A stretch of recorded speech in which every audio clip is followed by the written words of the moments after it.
Welcome to Mr. Marr's Lockdown History. Quick summaries about different historical topics.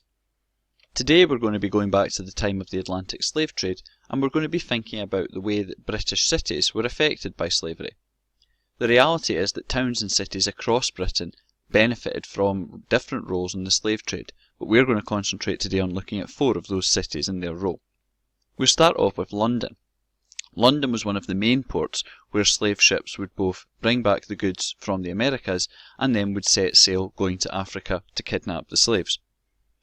This created a number of jobs in London, not only working in the docks themselves, but also transporting some of the goods that were taken off.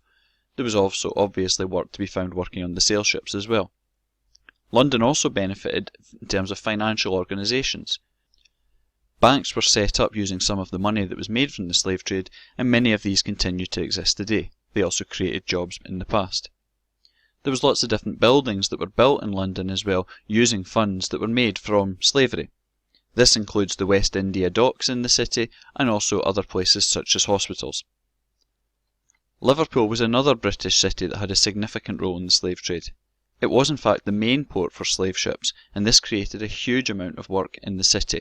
Again, this was in terms of working as sailors, but also transporting the goods on and off the ships as they came into the docks. In particular, Liverpool benefited from a major shipbuilding industry. Huge numbers of slave ships were either built or repaired in Liverpool, and again this created large numbers of jobs, helping increase the size of the city as more people moved there. The city benefited in other ways as well, including better transport links connecting Liverpool to the rest of the country, including railways and canals. Bristol was another city that had a role in the slave trade.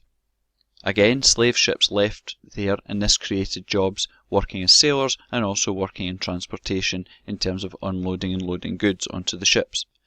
There was also a significant sugar industry in Bristol, refining and processing the sugar that had been grown by the slaves, and again creating jobs. Many buildings in the city were also funded using money from the slave trade, and this included places such as the Theatre Royal. Glasgow also benefited from a role in the slave trade as well.